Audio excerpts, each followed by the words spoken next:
Son las 8 de la mañana. Radio del Principado de Asturias, RPA, Asturias Hoy, primera edición. ¿Qué tal? Muy buenos días. Todo preparado para que a las 9 de esta mañana, en una hora, los trabajadores de Mina Miura emprendan la marcha a pie hasta Oviedo. Los mineros caminarán durante 6 días para visibilizar su conflicto laboral que mantienen desde hace meses. El empresario de Mina Miura no les paga ni les despide, manteniéndolos en un limbo legal sin cobrar sus sueldos. El portavoz de los mineros, José María Pérez, asegura que la plantilla necesita ya una solución urgente, reclama futuro para el suroccidente asturiano.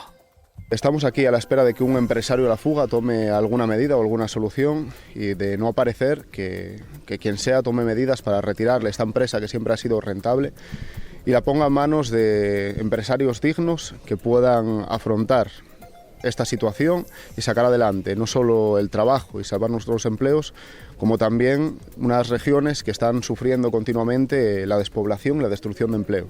Y respecto al barco Ondius, en el que viajan 140 personas, va a llegar el domingo a Canarias, fondeará frente a la costa tinerfeña, pero no atracará. Los pasajeros serán trasladados a tierra en una lancha y solo cuando los aviones estén en el aeropuerto listos para el traslado. Una noticia que ha generado consenso entre el presidente de Canarias, Fernando Clavijo, y el Ejecutivo Central, el ministro de Política Territorial, Ángel Víctor Torres.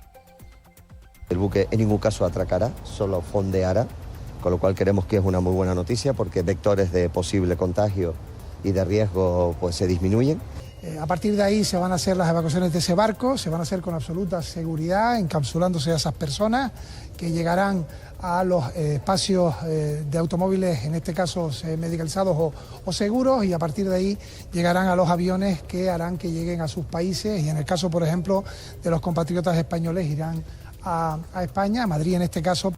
Mientras, la OMS, la Organización Mundial de la Salud, confirma que 5 de los 8 casos sospechosos detectados en ese crucero han dado positivo por hantavirus. El brote deja hasta el momento 3 fallecidos, mantiene bajo vigilancia sanitaria al resto de pasajeros, a la tripulación y a los contactos cercanos. Respecto a los 3 asturianos afectados que viajan en ese crucero, la consejera de Salud asegura que se encuentran bien, que no presentan síntomas asociados a esa enfermedad, al hantavirus. Conchita Saavedra hace un llamamiento a la calma. Asegura que Asturias activaría, si fuera necesario, cualquier protocolo si existiesen síntomas compatibles con la enfermedad. Sí, es cierto que si aquí hubiera algún caso que hubiera una sospecha, sí estamos preparados para hacer un diagnóstico y estamos preparados para una atención inicial de esa situación. Bueno, pues arrancamos Asturias Hoy, primera edición, que hacemos con Diego Fernández en la parte técnica, con Elia Rivero, Ángeles García en la locución y redacción y quien les habla al micrófono, Paula Rodríguez. Titulares. Asturias Hoy. Y los abuelos paternos de la niña en situación de acogida han anunciado a través de su abogada que acudirán al juzgado. En estos momentos aún no se ha dado con el paradero de la niña. Sí, se cumple de hecho una semana de búsqueda de la niña de Miranda, sustraída por su familia biológica en Oviedo durante una visita autorizada. Los abuelos paternos han anunciado a través de su abogada que acudirán a la justicia porque, dicen, no fueron informados de una supuesta adopción de la menor. Así lo defiende la letrada Olivia Sara Iglesias, con quien ha hablado RPA. Asegura la abogada que esta reacción de los padres fue inesperada y que se debió al miedo de perder el vínculo con la niña al ser dada en adopción. La letrada añade que piden un acogimiento familiar y que la niña está bien.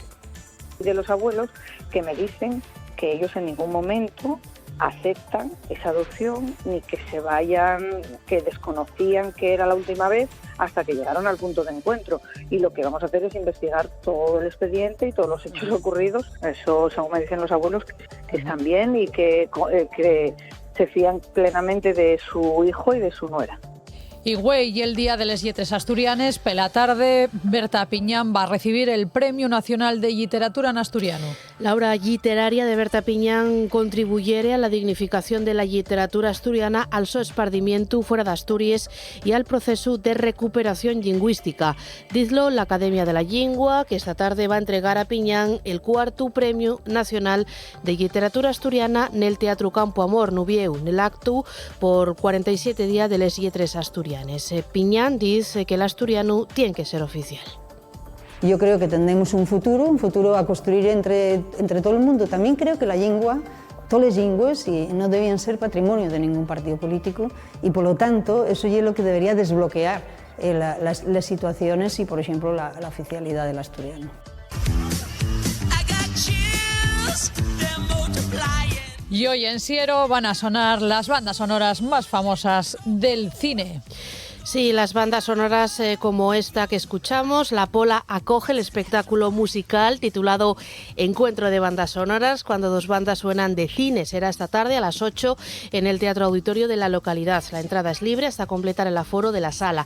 La Asociación Sierense Amigos de la Música fomenta con estos conciertos, en colaboración con otras agrupaciones, la convivencia entre talentos jóvenes de la interpretación musical. Su presidente es Carlos González. Es una banda que merece mucho la pena, es gente joven de conservatorio que saben mucho de música, no una banda amateur como puede ser la nuestra, y bueno, esperamos que sea un éxito.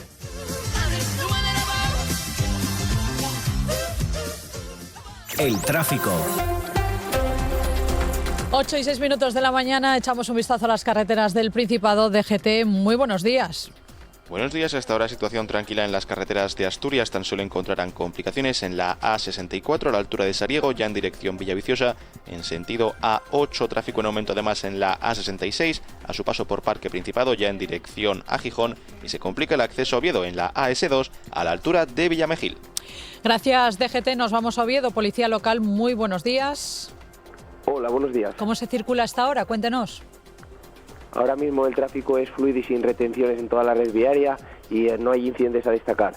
Lo único, queríamos informar de que hoy a lo largo de la mañana habrá una marcha escolar, por lo que se prevén cortes en el acceso a Uría desde calle Santa Cruz y también en las inmediaciones de Campo Los Patos procedente de Cruz Roja y Azcárraga.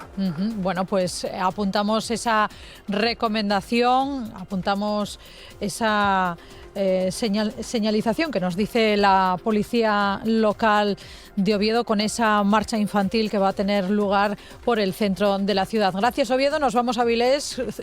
Policía local, muy buenos días. Hola, buenos días. ¿Cómo se circula hasta ahora? Cuéntenos. En estos momentos nada reseñable, tráfico fluido y sin retenciones en toda la red viaria. Gracias, Gijón. Y acabamos en el centro de... Acabamos en Gijón. Policía local, muy buenos días. Hola, buenos días. ¿Cómo se circula hasta ahora? Cuéntenos. A ver, ahora mismo tenemos tráfico fluido en todo el casco urbano. Hay que reseñar que hoy sale de Gijón la 6ª etapa de la Vuelta Ciclista España Femenina, Gijón-Nava. Sale de la Universidad Laboral en torno a las 2:30 de la tarde y afectará a Somió y Barrio de la Arena hasta que salga de la ciudad.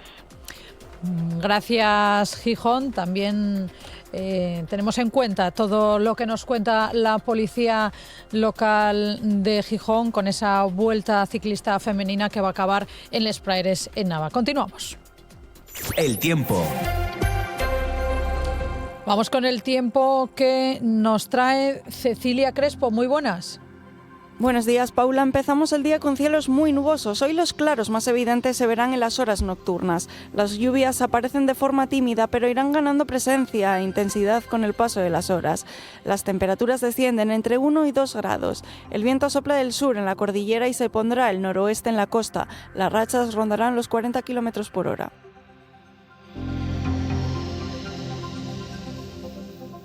Asturias al día.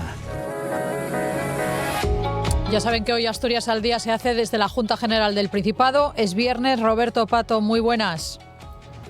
Hola Paula, ¿qué tal? ¿Cómo estás? Muy buenos días. Y coincidiendo con la celebración del Día de les Lletres Asturianes y cuidando que parece descartada la oficialidad de la lengua en esta legislatura, vamos a plantear qué otras medidas pueden adoptarse, de qué manera se puede innovar la Ley de Uso de 1998. Vamos a estar con los representantes de los grupos políticos que están en el Parlamento asturiano, una Xunta General del Principado. En la entrevista del programa vamos a conversar con la diputada socialista Ana Puerto y vamos a cerrar el programa con dos entrevistas. Una sobre los cantares de Chigre en Mieres con Yolanda Díaz y Chema Castillo y otra sobre el Prestosu Fest con David Cuerdo. Bueno, pues te escuchamos, Roberto, que tengas buen día. Buen día, gracias Paula. Están escuchando Asturias Hoy Primera Edición. A las 9 de la mañana, en tan solo 50 minutos, los trabajadores de Mina Miura iniciarán una marcha a pie de 6 días que concluirá ante la Junta General del Principado en Oviedo para visibilizar el conflicto laboral que mantienen desde hace meses. El dueño de la explotación de esa Mina Miura les debe un año de sueldo y ahora pretende el dueño de Carbones La Vega presentar un ERTE ante la inactividad de la explotación. Los mineros han salido de su encierro para transformar su protesta en una marcha a pie hasta Oviedo. Reclaman una solución a los impagos salariales y exigen la implicación de las administraciones para desbloquear una situación que aseguran afecta no solo a las familias de los trabajadores, sino también al futuro económico de toda la comarca. El portavoz de esos mineros, José María Pérez, asegura que son rehenes de un empresario a la fuga. De que un empresario a la fuga tome alguna medida o alguna solución y de no aparecer, que quien sea tome medidas para retirarle esta empresa que siempre ha sido rentable y la ponga en manos de empresarios dignos que puedan afrontar esta situación y sacar adelante no solo el trabajo y salvar nuestros empleos, como también unas regiones que están sufriendo continuamente la despoblación y la destrucción de empleo. El secretario general del Somafita UGT ha acompañado a los mineros en su salida del encierro. José Luis Alperi habla de estafa y acusa al empresario de reírse a la cara de los trabajadores. Del ERTE ya es un poco intentar reírse de la gente más a la cara todavía, ¿no? Por tanto, estamos detrás de ese ERTE. Lo digo con sinceridad, ojalá lo presente porque se empezará a desenmascarar un poco quién es esta persona que está de aquí o quiénes son estas personas que están detrás de esta estafa, porque al final no deja de ser una estafa. Por su parte, la alcaldesa de Ibias, Gemma Álvarez, ha mostrado el apoyo a la plantilla y carga contra el empresario que no paga las nóminas a los mineros. Con el cambio de titularidad, la verdad es que no vimos ningún tipo de esperanza en este nuevo empresario, veíamos que no tenía ningún tipo de relación y que no se le veía expectativas de querer trabajarla. Mientras, el Servicio de Minas del Principado ha elevado a muy grave la infracción en materia de seguridad a Carbones La Vega, propietaria de la explotación, incrementando la propuesta de sanción hasta los 30.000 euros. Desde el Principado aseguran que analizarán exhaustivamente ese ERTE anunciado por Carbones La Vega. Y seguimos hablando de minería porque el Principado ha aprobado un proyecto de investigación mineral al grupo Minersa para hacer prospecciones en la Collada, entre Gijón y Siero. Este proyecto contempla la ejecución de 31 sondeos mecánicos en 25 localidades de ambos concejos. El objetivo es determinar la presencia de fluorita, así como cuantificar la extensión del yacimiento para dar continuidad a la mina que ya existe. La coordinadora ecologista ha criticado el permiso para esos sondeos. Los vecinos y también el propio Ayuntamiento de Gijón se oponen a este proyecto. La autorización del Gobierno asturiano al proyecto de investigación minera de La Collada entre los concejos de Gijón y Siero ha vuelto a generar el rechazo de la coordinadora ecologista. La Consejería de Ciencia ha dado luz verde a 31 nuevos sondeos solicitados por Minersa para continuar investigando la viabilidad de la explotación de fluorita vinculada a la mina de La Viesca. El portavoz de la coordinadora, Fructuoso Pontigo, ha criticado que no se hayan atendido las alegaciones presentadas por su colectivo y los vecinos, el Ayuntamiento de Gijón y varias asociaciones a las que se había manifestado su oposición a estos sondeos. Critica a Fructuoso Pontigo al Principado por no actuar ante las quejas presentadas y apunta a la exconsejera de Industria, a Nieves Roqueñi. Los vecinos llevan años denunciando y que el Gobierno de Asturias sorprendentemente no ha tramitado esas denuncias, lo cual da una idea también de la convivencia con esta empresa. Hay que recordar que, bueno, eso fue un caso público, se conoció, que era consejera Nieves Roqueñí, que ahora está afectada, que está responsable del puerto del Musel, que está afectada por lo de Cerredo, se había denunciado que los familiares de ella trabajaban en el grupo Minersa, que es el responsable de esta empresa y que tiene numerosas explotaciones en Asturias con numerosas sanciones y que ninguna se había tramitado, sorprendentemente. La Federación de Industria de Comisiones Obreras convoca huelga en Asturiana de zinc. Consistirá en jornadas de paros de 2 horas por día en junio, septiembre y octubre. Denuncian que hay menos personal trabajando, más carga de trabajo y riesgos laborales, mientras aseguran se multiplican las retribuciones al equipo directivo. La convocatoria afectará a los 820 trabajadores de la plantilla de la factoría avilesina. La compañía asegura que está cumpliendo los acuerdos vigentes, tanto el ERE aprobado en su momento como el convenio colectivo.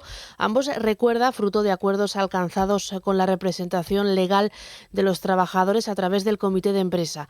Hay que recordar que Comisiones Obreras se negó a firmar ese ERE porque, dicen desde el sindicato, sabían que iba a dejar a la fábrica de San Juan de Nieva sin margen organizativo. La denuncia de Comisiones coincide con la intervención del presidente de Asturiana de Zinc, de Carlos Navalpotro, hoy en las segundas jornadas de la industria organizadas por el Partido Popular de Avilés. RPA, Asturias Hoy, primera edición. 8:15 de la mañana continúa la búsqueda de Miranda, la menor de 5 años sustraída por sus padres biológicos en un punto de encuentro habilitado por la Fundación Meniños. Los padres agredieron a la educadora que estaba supervisando ese encuentro y se fueron con la niña. La abogada de la familia ahora asegura que la menor se encuentra bien. Nos lo cuenta Ángeles García.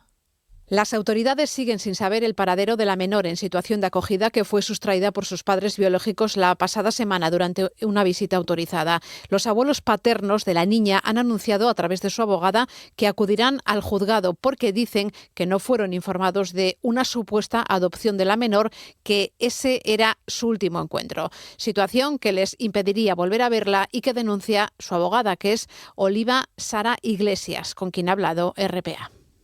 Porque ellos en ningún momento entendieron que se les iba a arrebatar a la menor y ya se estaba preparando la adopción de la menor. Entonces lo que hicieron cuando llegaron al centro de encuentro, llegaron allí los progenitores y la educadora que estaba allí le dijo: despediros, que es la última vez que veis a vuestra hija. Ellos en ese momento lo que hacen es, ante una situación irracional y natural de protección hacia su hija y su sentimiento, pues se la llevan.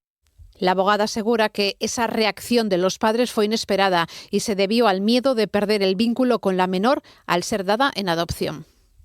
No tengo los autos, pero sí de los abuelos, que me dicen que ellos en ningún momento aceptan esa adopción ni que se vayan, que desconocían que era la última vez, hasta que llegaron al punto de encuentro. Y lo que vamos a hacer es investigar todo el expediente y todos los hechos ocurridos, lógicamente, porque dicen los abuelos que jamás darían a la niña en adopción, y lo que no se puede pretender y se está haciendo es que los progenitores pierdan en el momento de la adopción todo vínculo con la menor.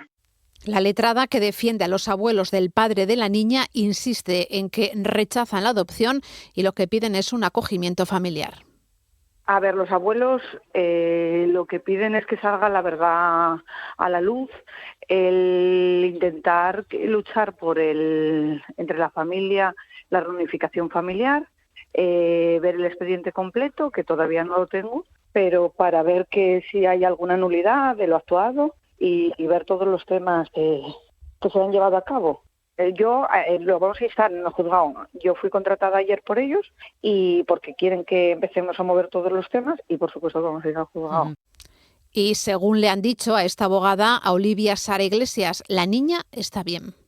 Eso, según me dicen los abuelos, que sí, que están bien y que se fían plenamente de su hijo y de su nuera, que se fían plenamente de ellos. AFAPAS, la Asociación de Familia de Acogidas de Asturias, defiende el sistema de acogimiento familiar y destaca que las familias acogedoras voluntarias no reciben remuneración económica por la crianza y el cuidado de niños y niñas que no pueden vivir con sus padres biológicos. La entidad pide respeto y sensibilidad para un modelo que busca garantizar el bienestar de los menores y considera que el caso de la niña de 5 años sustraído por la familia biológica en Oviedo obligará al Principado a revisar este protocolo de visitas para reforzar la seguridad y que no vuelva a ocurrir lo que pasó con Miranda. Nos lo cuenta Óscar Serrano. La Asociación de Familias de Acogida de Asturias lamenta las críticas aparecidas en redes sociales sobre la idoneidad de que menores en situación de vulnerabilidad permanezcan con familias acogedoras voluntarias. Subraya que las decisiones sobre protección infantil se adoptan a partir de informes técnicos de carácter sociológico y psicológico, siendo finalmente un juez quien determina lo más adecuado para el bienestar del menor. El portavoz de AFAPAS, Luis Álvarez, asegura que la finalidad de las familias de acogida es garantizar el desarrollo integral de los niños en un entorno seguro y afectivo y recuerda el acto altruista de las familias voluntarias. No obstante, la Consejería ofrece cerca de 500 euros al mes destinados a la manutención y gastos básicos del menor. Estamos hablando de no llega a 500 euros, ¿vale?, mensuales, que son pues para comprarle ropa, para comprarle comida, desplazamientos y todo lo que conlleva tener un menor en casa, que eso lo tiene que cubrir y lo está cubriendo Consejería. ¿Por qué? Pues porque es el tutor legal de ese menor que han retirado a los padres. Nosotros simplemente somos acogedores, pero no recibimos ningún dinero por ello. Respecto al caso de la niña de 5 años sustraída por sus padres biológicos en Oviedo, el portavoz de AFAPAS entiende que la Consejería de Derechos Sociales deberá revisar el protocolo de visitas para evitar incumplimientos y garantizar la seguridad. Esta última visita pudo haberse hecho mejor, pudo haberse hecho en un centro de consejería donde hay un arco de seguridad, donde hay policía a la entrada, donde está todo registrado, pero donde se ha realizado realmente es donde hay una pequeña oficina y hay unas técnicas trabajando allí, y en este caso es una chica, ha tenido que sufrir pues eso, que la tirasen del pelo, que la tirasen al suelo, que de alguna manera alguna violencia física para irse con la niña. Lo ha tenido que sufrir esta mujer, que eso es otra parte también implicada. Esto lleva un riesgo que si en vez de ser una técnica de este tipo es un médico de un hospital, pues clamaríamos al cielo, pero eso también ha ocurrido. Entonces, no sé, se ha incumplido todo lo habido y por haber. Supongo que a partir de ahora habrá otro protocolo y lo tendrán más en cuenta todo. La inseguridad de todos los que estamos alrededor de esto cuando ocurre, porque es doloroso. Por otro lado, Luis Álvarez destaca el sufrimiento que está pasando la familia de acogida de la niña de 5 años sustraída en Oviedo por sus padres biológicos. La familia llevaba 18 meses cuidando de la menor y se preparaba para ofrecerle estabilidad hasta alcanzar la mayoría de edad. Y la familia de acogida que ha tenido esa niña durante 18 meses, que la quiere con locura, que la tiene en el seno de su familia, que la cría como una hija más, y de esa familia nadie se acuerda. Nadie habla de ella, esa familia lo tiene que estar pasando mal. En Asturias, alrededor de 300 menores viven con familias de acogida después de que los padres biológicos perdieran la tutela de sus hijos en favor de la administración autonómica. La mayoría residen con familiares biológicos y cerca de 30 con familias ajenas.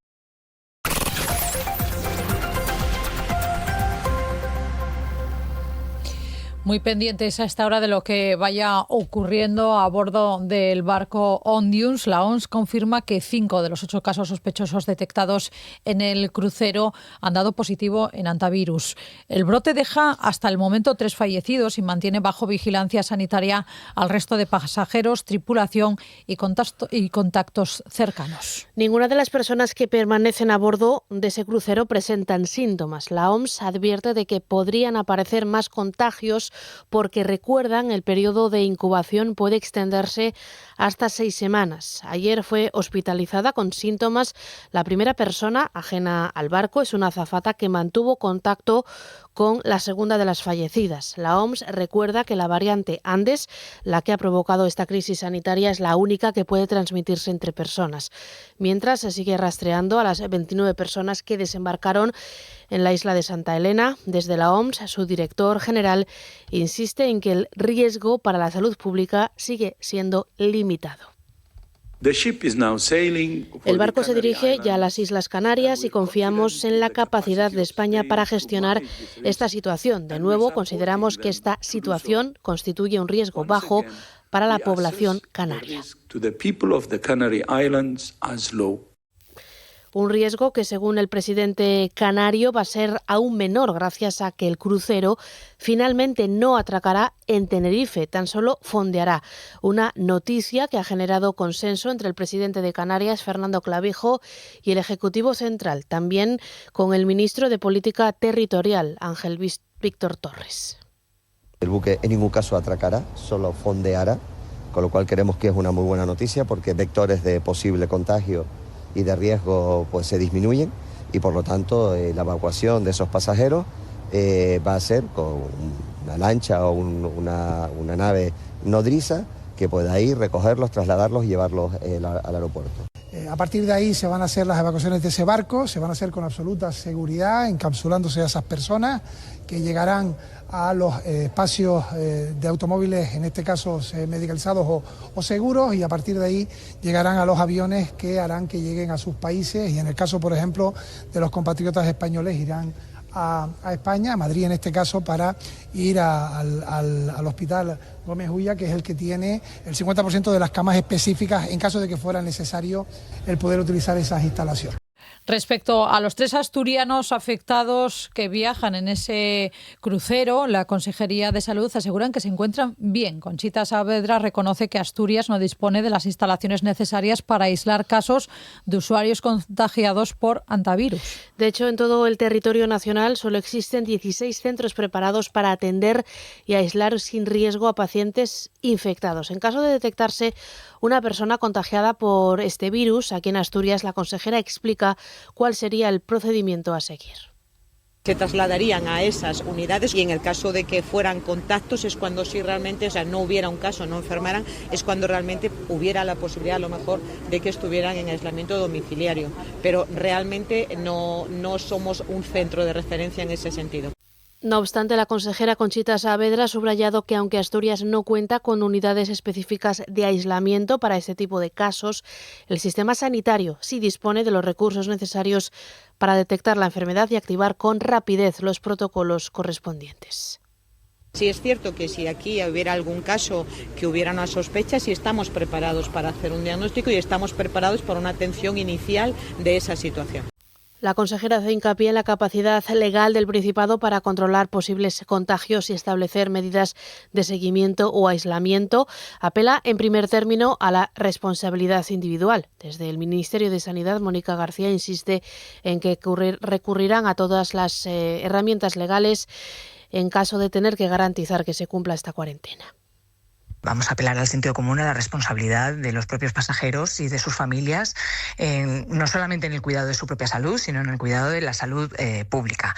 Dicho esto, también tenemos instrumentos legales suficientes para adoptar las medidas necesarias para proteger la salud pública, ¿no? Las medidas especiales en materia de salud pública que tienen que ver con, pues eso, proteger a los pasajeros y también proteger al resto de la población. Bueno, quedan aproximadamente 2 días para que el Ondius, el barco afectado por ese brote de hantavirus, llegue a Canarias. A lo largo de estos días se han producido algunas discrepancias entre el Gobierno de Canarias y el Gobierno central a cuenta de ese barco y esa llegada a aguas de Canarias. Nos lo cuenta Paula Molina.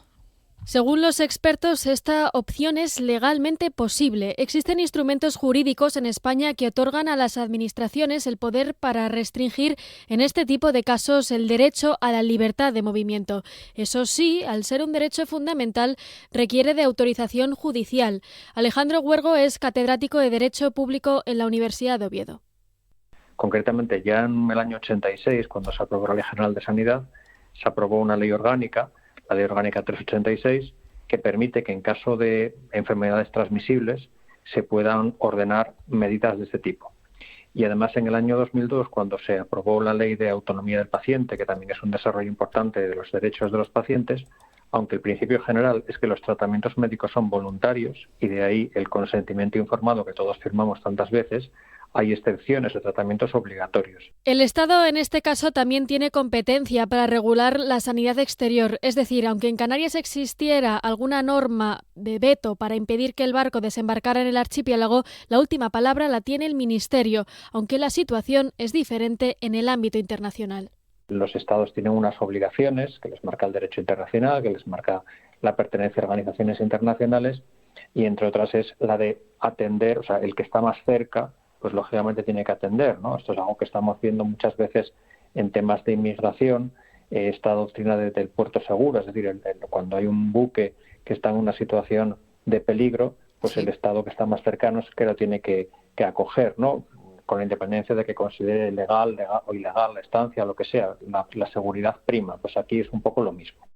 Y hablamos ahora de las listas de espera en Asturias. Oftalmología, dermatología y traumatología son las especialidades que concentran las mayores demoras. Concepción Saavedra dice que ya están tomando medidas para reducir estas listas. En el caso de dermatología, señala la consejera de Salud que la lista ha disminuido un 19% en los últimos 4 meses. Asegura que se va a hacer un esfuerzo para cubrir las vacantes de especialistas. En el caso de las cirugías, asegura que las personas que tienen que esperar más de 6 meses han disminuido un 46%. Asegura la titular de Salud que la reforma del mapa sanitario, ahora con 3 áreas, va a contribuir a la mejora. Estamos con pruebas diagnósticas con unos tiempos por debajo de los 60 días o alrededor de los 60 días, y en consultas vamos a actuar directamente contra las 3 consultas que tienen el 40% de la lista de espera. Cuando hablamos de una situación urgente, no demorable, preferente o tiempo dependiente, no están en lista de espera. El mejor ejemplo de lo que le digo lo tenemos en los procesos oncológicos. Y la Sociedad Asturiana de Cuidados Paliativos denuncia desigualdades en el acceso a los recursos en función del municipio en el que se viva y piden más medios. La atención más completa se brinda en las 2 unidades específicas que hay, una en el Hospital Monte Naranco de Oviedo con 23 camas y otra con 14 en el Hospital de la Cruz Roja de Gijón. También hay un servicio especializado en la Fundación Hospital de Avilés con 6 plazas, pero para atender al grueso de pacientes lo que hay son equipos que rotan por los domicilios. Son en total 16 y aunque dice la consejería que van a aumentar, siguen sin ser suficientes. Las salas y la cuenca del Nalón están excluidas, por ejemplo, del servicio de psicólogos y trabajadores sociales especializados. Rocío García es presidenta de la Sociedad Asturiana de Cuidados Paliativos.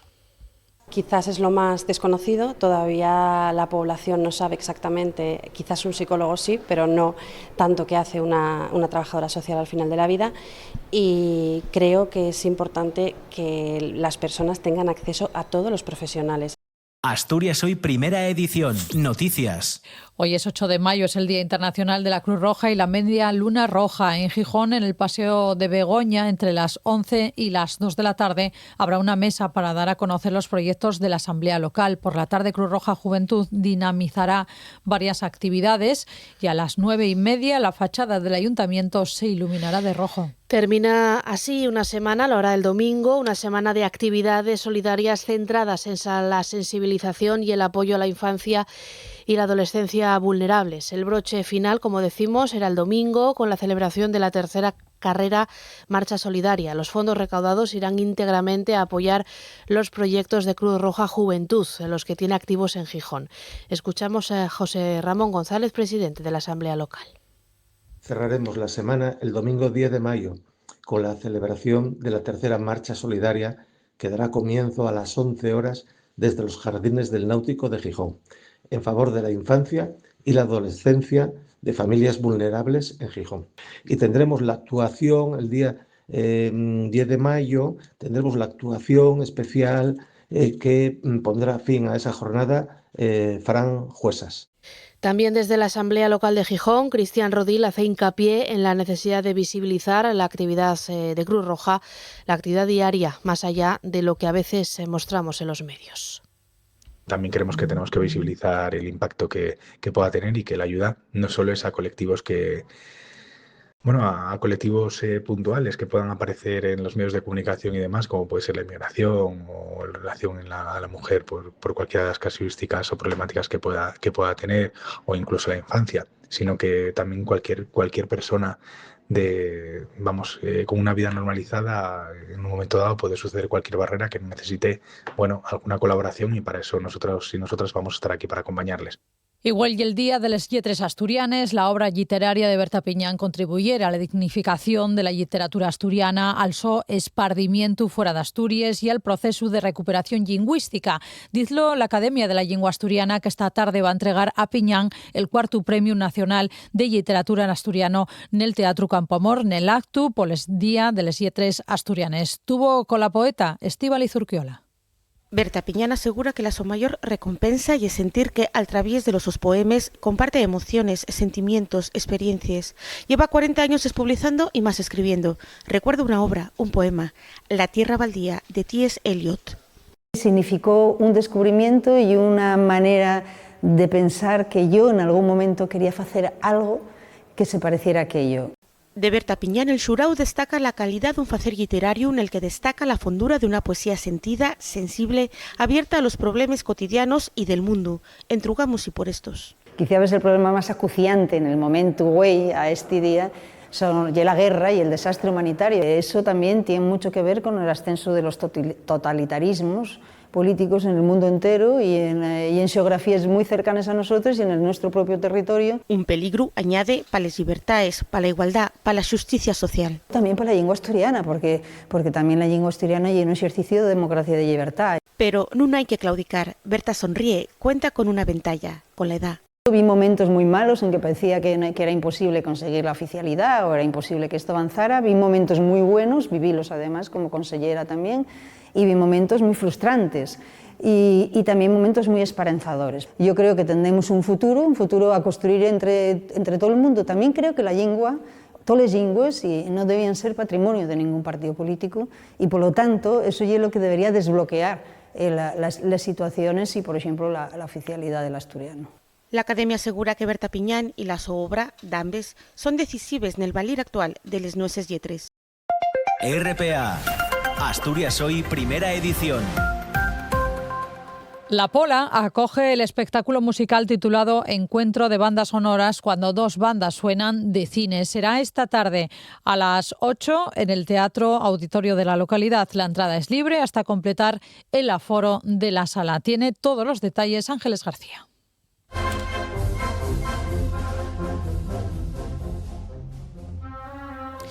Este concierto propone un recorrido por algunas de las más célebres bandas sonoras de cine, interpretadas por dos bandas de música asturianas. Y una de ellas es esta, La Vaquilla. La banda de Siero, bajo la batuta de Emilio Huerta Villanueva, abrirá esta velada musical con el paso doble de la película de Berlanga.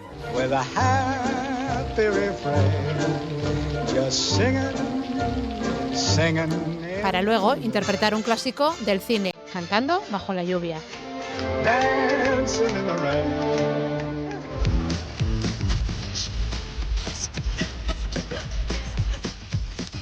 También habrá una selección musical de una de las películas más icónicas de los años 70, Gris.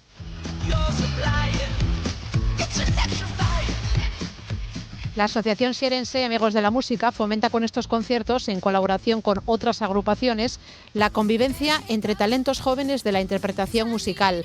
Lo cuenta su presidente, Carlos González. Es una banda que merece mucho la pena, es gente joven de conservatorio que saben mucho de música, no una banda amateur como puede ser la nuestra, y bueno, esperamos que sea un éxito.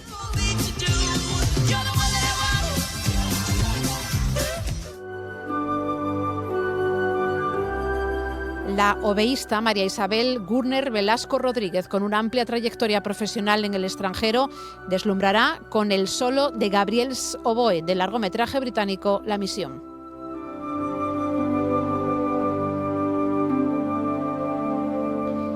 También el titular de la Banda Sinfónica de Gijón, Iván Arbolella Montes, dirigirá a la joven Banda Sinfónica de Gijón, integrada por alumnos de los cursos superiores de música que abordarán un extenso repertorio. Mira este hogar, aguarda esperanza, cimientos nuevos. Los talentosos músicos de esta formación traerán al Coliseo Sierense melodías de la película de Disney Encanto. Más ardiendo ante alumbrar.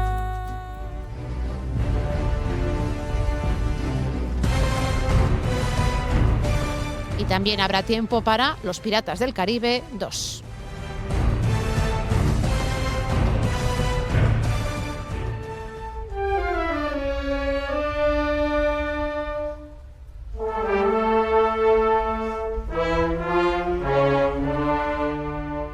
Sin olvidarnos de Fantasía, una película de antología musical estadounidense de 1940.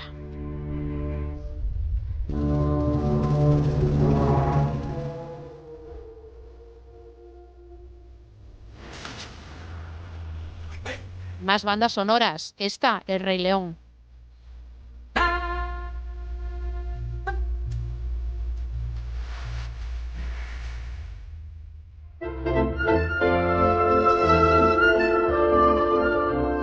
No nos olvidamos de Up, que se llevó el Oscar en 2010 a la mejor banda sonora.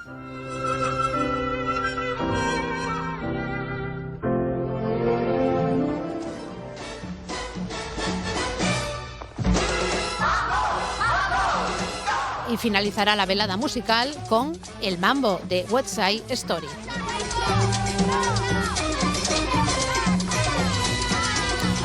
Recuerden que el encuentro musical será de acceso libre hasta completar el aforo de un auditorio que cuenta con más de 500.000 de butacas.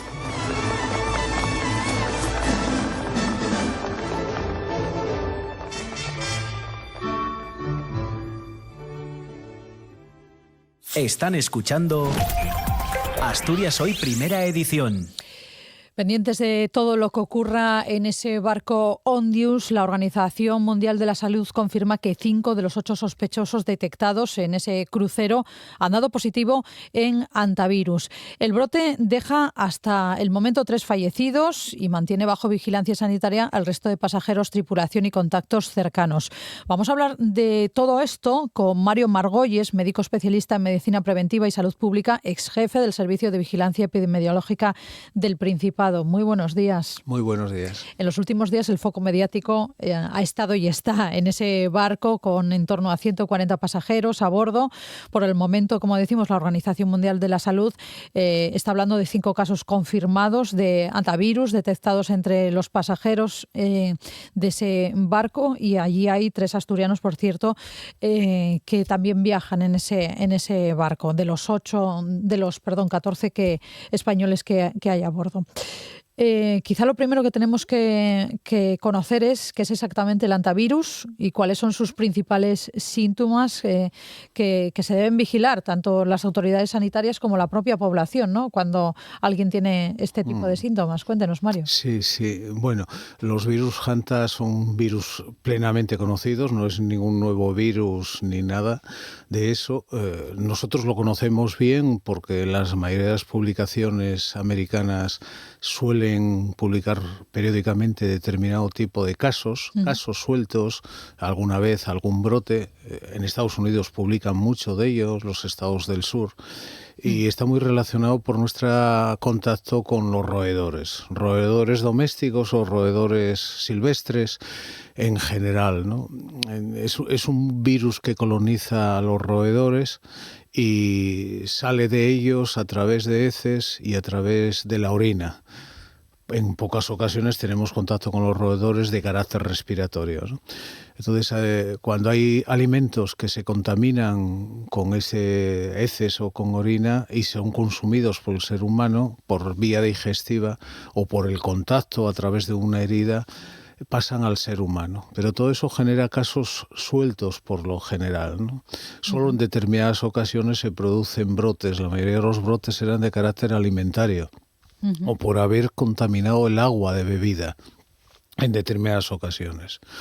La mayoría de estos virus Hanta los hay en Europa también, de hecho, hace unos años falleció la esposa de un compañero nuestro en Finlandia, precisamente por virus Hanta, realmente, al hacer un paseo por una zona boscosa. Pero lo normal es que estén en las Américas, tanto en el norte como en el sur. Sí es verdad que estos pequeños brotes son localizados, no existía en ningún momento contagio, lo que nosotros llamamos enfermedad contagiosa, aquella que es capaz de transmitirse entre humanos, y enfermedad transmisible, la que es transmisible entre distintas especies, ¿no? Entonces no se había observado ningún contagio, salvo recientemente en el sur de América, con una cepa del virus Hanta que tiene esa capacidad, pero esa transmisión es limitada y en solo 2 o 3 eslabones de la cadena epidemiológica, que nosotros llamamos cuántas personas distintas son sucesivamente contagiados, pues se autolimitaba. Pasa que, bueno, el caso que tenemos actualmente es un ejemplo típico de lo que son un entorno cerrado, que por mucho que digas que no hay contactos estrechos, hay un contacto obligado durante un tiempo muy prolongado y probablemente expuesto a una fuente común también, es decir, los reservorios de alimentos, los reservorios de agua potable, etcétera. Y todo dentro de un entorno donde parece ser que la gente embarca, desembarca con un control parece que mínimo, ¿no?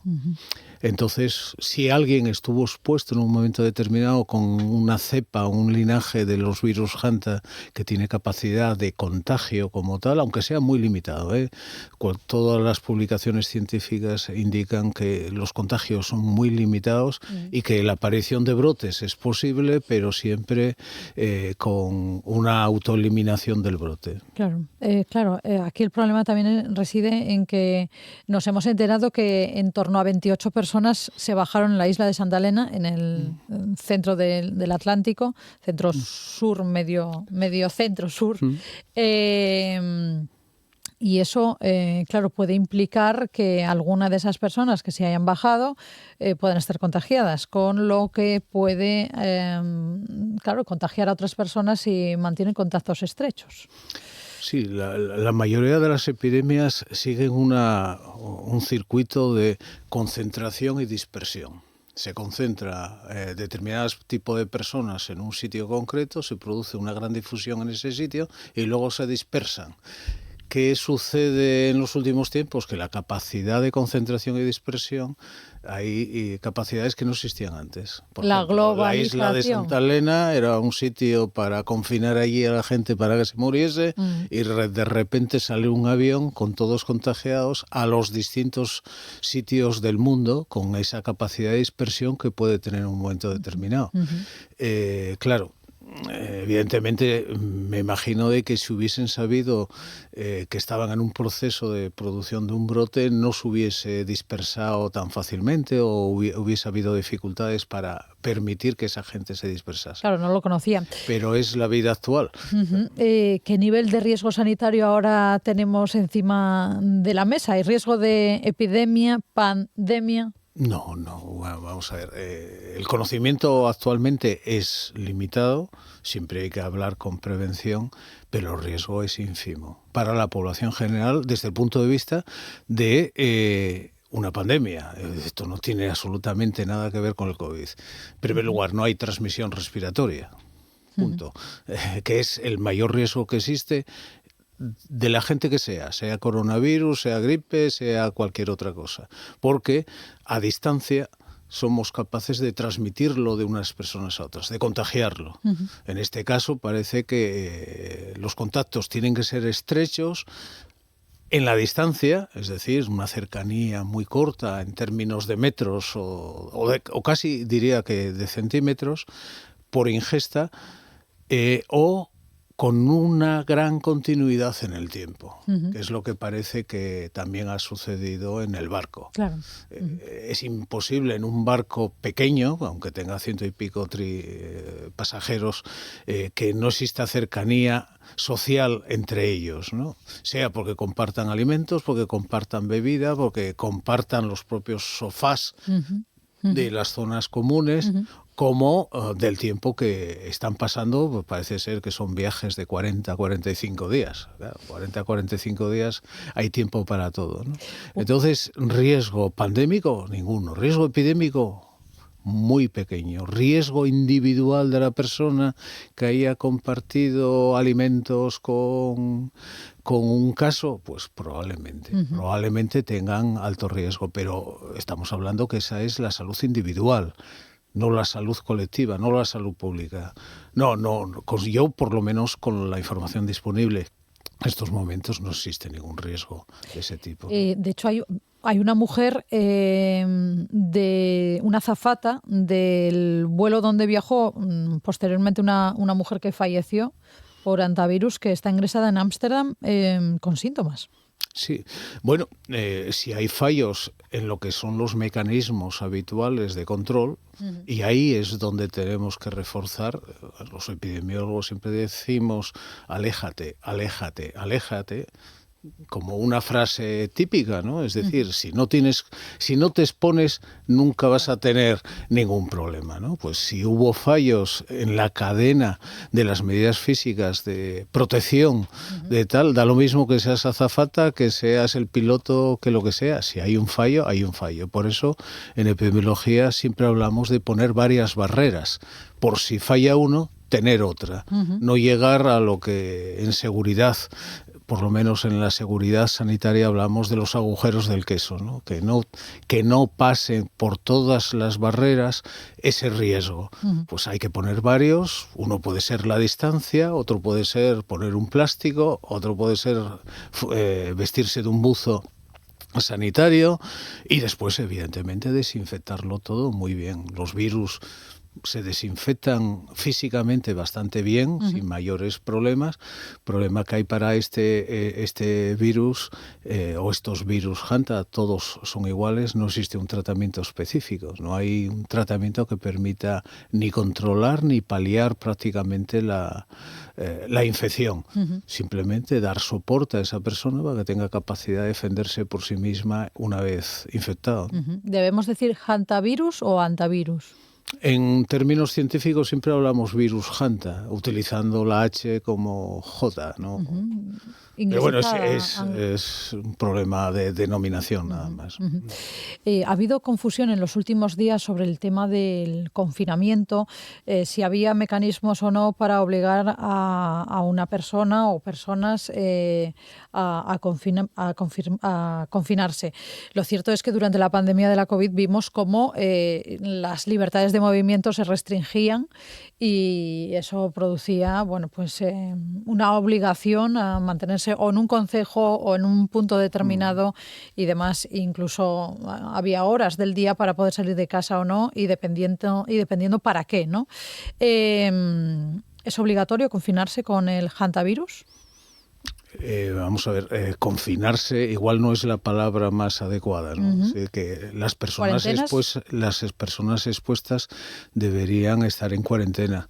Toda cuarentena desde el punto de vista de salud pública ante una enfermedad que puede generar un riesgo potencial debería ser obligatoria. Debería ser obligatoria. Y de hecho se han hecho obligatorias. Yo mismo a lo largo de mi vida laboral he promovido bastantes procesos de cuarentena relacionados con tuberculosis, que era la enfermedad que nos afecta a nosotros, ¿no? Durante 6 meses, además, no durante periodos cortos de tiempo.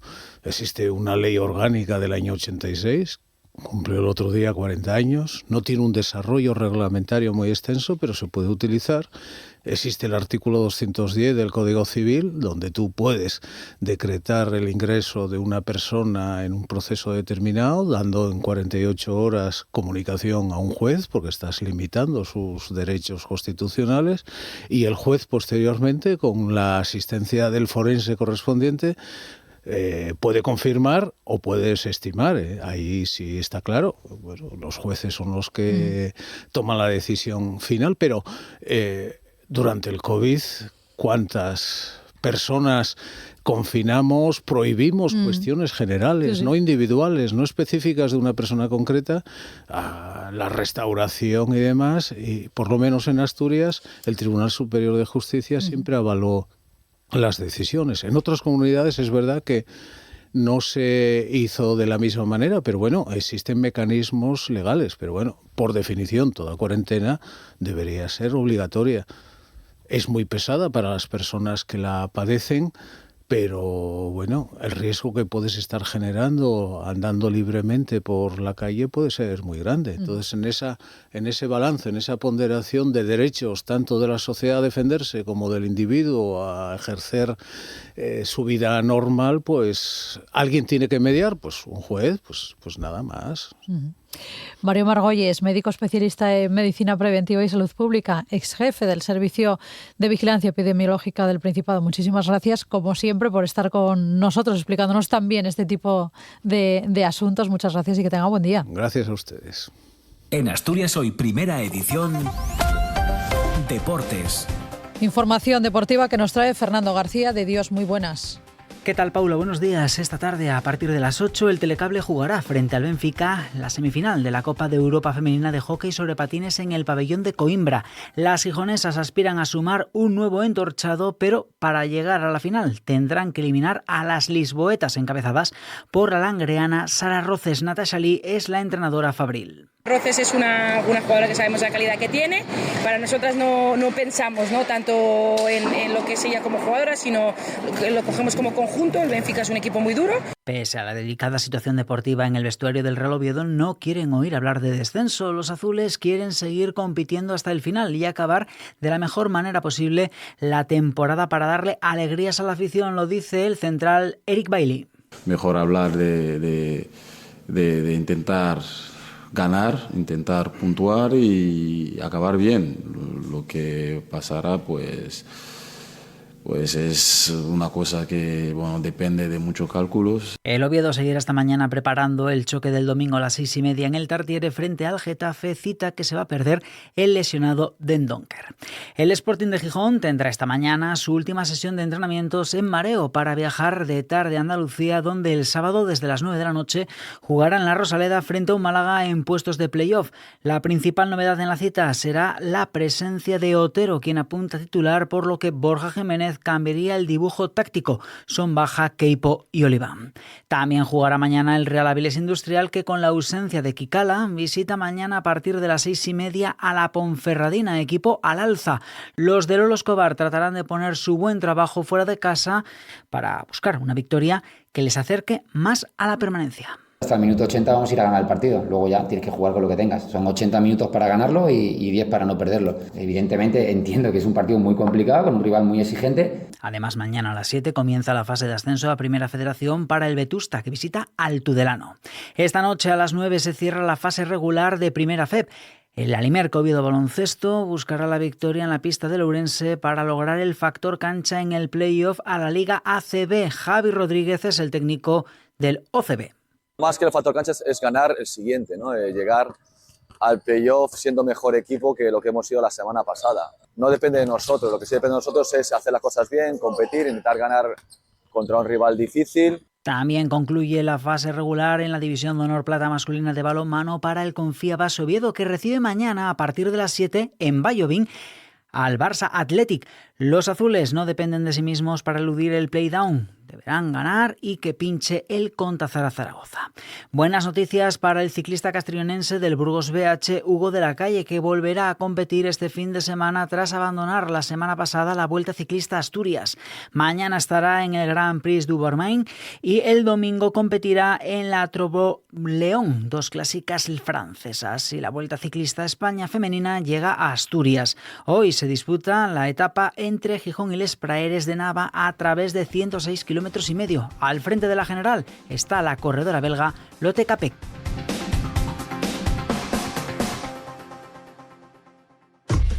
Asturias Hoy, en clave económica. Cerramos este informativo hablando en clave económica. José Antonio Antuña, director de Renta 4 Gijón. Muy buenos días. ¿Qué tal, Paula? Buenos días. ¿Cómo cerramos semana? Cuéntanos.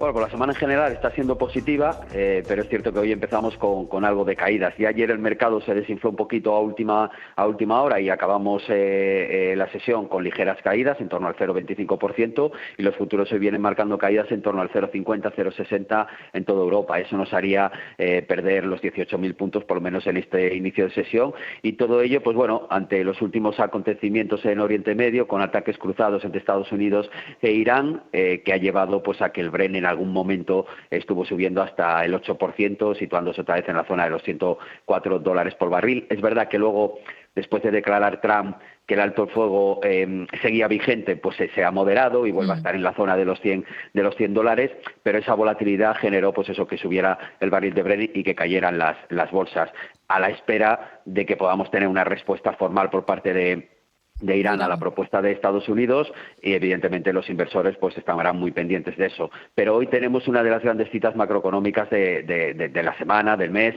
El informe oficial de empleo en Estados Unidos a las 2:30 pues marcará también un poco la pauta. Veremos a ver cuál es la fortaleza de la economía americana, con lo cual es un dato importante que hay que sumar también a resultados empresariales que tenemos, por ejemplo, aquí en España, como Amadeus, Acerinox o IAG. Bueno, pues lo iremos viendo. José Antonio Antuña, director de Renta 4 Gijón. Gracias. Buen fin de semana, José Antonio. Gracias, buen fin de semana.